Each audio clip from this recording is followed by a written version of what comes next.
Well, the Jets also have two picks in the top 10. Pick number 4 and pick number 10. They have made key free agent pickups on the offensive line, at safety, at tight end.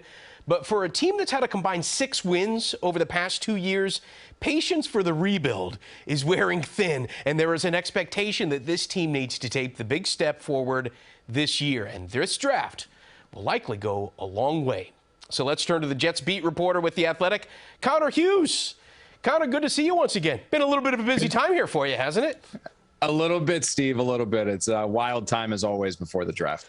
All right, let's just get right down into it at number 4, because the most glaring need for the Jets is offensive line. There's edge rusher, there's receiver, there's cornerback. You know, we know that GM Joe Douglas likes the offensive lineman. We know that Robert Saleh wants an edge rusher. Are these two guys going to be butting heads when the pick at number 4 falls in their lap? They might. I mean, Robert Saleh joked about that with us at the NFL's annual meeting about how it could very easily come back down to a bare-knuckle brawl between him and Douglas in the draft war room to see if they pick offensive linemen or defensive linemen. But I think, honestly, Steve, a lot of what they do at number 4 depends on what happens at 1, 2, and 3. And the lack of any perennial, no doubt, top-tier quarterback in this year's draft has made it so hard to predict what's about to happen for the Jets because you don't know what's going to happen before them, right? I mean, we've heard about Trayvon Walker going 1. We've also heard about the possibility that Aiden Hutchinson goes number 1. Kayvon Thibodeau, he could go number 2, or Aiden Hutchinson or Kayvon Walker could go number 2, or Trayvon Walker could go number 2. So there is so much uncertainty at 1 and 2 before you even get to number 3 with the Texans, where they could go Sauce Gardner, they could go Evan Neal, they could go Ike Ekwonu. I'm sorry. I mean, there's just so many different things that could happen in 1, 2, and 3 that when you finally get down to the Jets pick, it's like, okay, well, let's figure out who's going to be there. And then aside from who's going to be there, what are they actually going to do? So from all the discussions I've had, I mean, Sauce Gardner might be in the mix a little bit. From what I understand, I think it's probably going to come down to either an offensive lineman or it's going to be a defensive lineman. They're either going to get that pass rusher or they're going to get someone to continue to protect Zach Wilson. Okay, so and to be very clear here, since the draft order has been set, there have actually been 7 guys who have been Vegas favorites to be number 1. There's a lot of smoke in what we're seeing in the top picks right now, but it's really up to the Jets to try to figure out how much, clear out that smoke and to figure out which way they'd like to go. Will they be choosing between best player available or best player for their needs? If that's the case, which way do you think they'll go? Well, that's the thing, Steve, is that when you went 2-14 2 years ago and 4-13 last year, it's very easy to select the best player available at a position of need because you have so many needs. So I wrote about this the other day in The Athletic. I think the only way that the Jets can really screw up this draft, and it sounds like a little bit of a cop-out. It sounds like a little bit of a weak answer, but it's just by picking the wrong players. I mean, this team not only needs game changers, but they need starters, and they also need depth. And that's what Joe Douglas needs to go out there and find. He really can't mess up as long as he picks players who can play. The position doesn't matter as long as he starts to infuse this roster with talent. And that's why there really isn't a wrong direction to go, because there are still so many positions that the Jets do need. Okay, but if you actually look at the stats, Pro Football Focus has the Jets' offensive line about middle of the pack, somewhere between 15 and 20. Their defensive line, their ability to tackle and to put pass win rate coverage or pass win rate percentage was bottom 3 in the NFL on the defensive line. So it seems very obvious that the D-line is a much more pressing need, especially since that's what could be the defining characteristic of a Saleh team. Well, that's what he wants to do. I mean, we talked about that a ton this year, that Robert Saleh defenses are led by their defensive front. Just go look at what the 49ers did in the first round of drafts during his tenure there as defensive coordinator. It was defensive line, defensive line, defensive line, and then defensive line again. They want a 5, 6, 7-man rotation there at the defensive line. So you are packing a punch and coming after the quarterback where there are a number of different guys, and you can never double team one because it means that someone else is getting single coverage and they'll end up beating that. So I think the Jets are on their way to sort of replicating that. Quinton Williams, very good player. John Franklin Myers, really good player. Carl Lawson, we did not see last year because he ruptured his Achilles tendon, is somebody that the Jets believe is a very good player.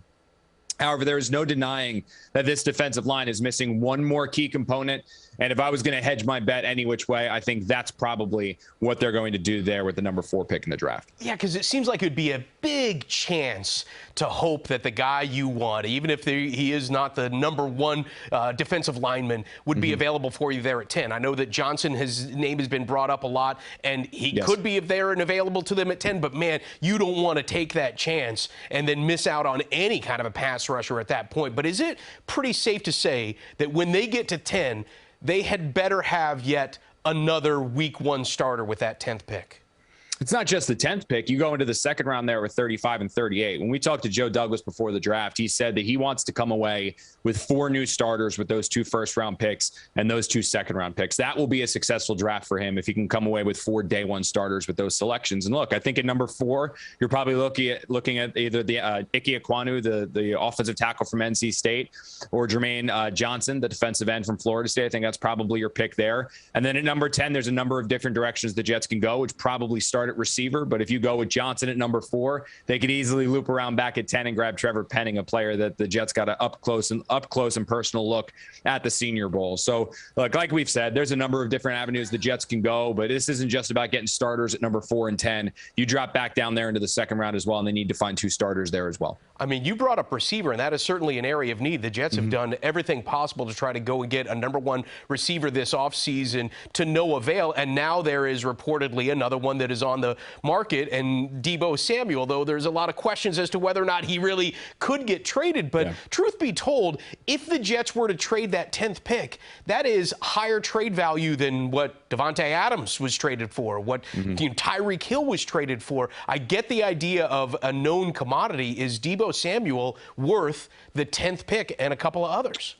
Well, that's the thing is that it's not necessarily what Debo Samuel is worth. It's what the 49ers are willing to accept. I mean, I think San Francisco, John Lynch, Kyle Shanahan, they realize that they are a Super Bowl contender next year, but they are a Super Bowl contender next year based off of Trey Lance taking a major step forward and also having Debo Samuel on that roster. I mean, that offense works. That offense clicks. That offense is dynamic. That offense is at times unstoppable because he's the one that kind of makes everything work. How dynamic he is, how elusive he is, how physical he is, how ferocious he is, how versatile he is what makes that San Francisco offense run. So if they're going to get rid of him, that's going to take a major chunk out of that offense. And if they're going to take a major chunk out of their offense, they're going to have to be convinced to do so, because right now they think they can make it work. They think that they can patch this. But if it gets to the point where they say, you know what, maybe we can't, they're still going to need to be blown away by an offer. And when we talk to Joe Douglas, he's very, very adamant in 2 things. One,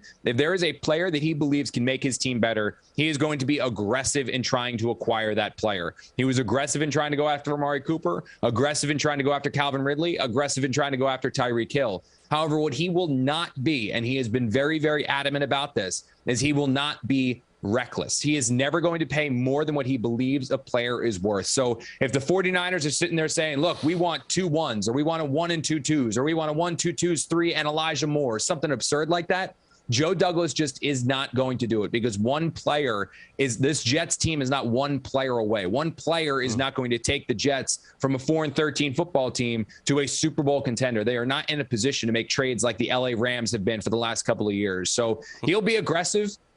He'll make a run. He'll do everything that he can in his power to get it done, but he's not going to be reckless in doing that. And unfortunately, at least at this point in time, it sounds like the 49ers want a reckless package if they're going to part with Debo Samuel. Well, you've got your work cut out for you in the draft. Make sure you keep your phone charged and an extra charging cable around, because I imagine it's going to be a busy night. You can get all of his insights at The Athletic. And, of course, following him for up-to-the-minute updates on Twitter as well. Conor Hughes, thank you so much, man.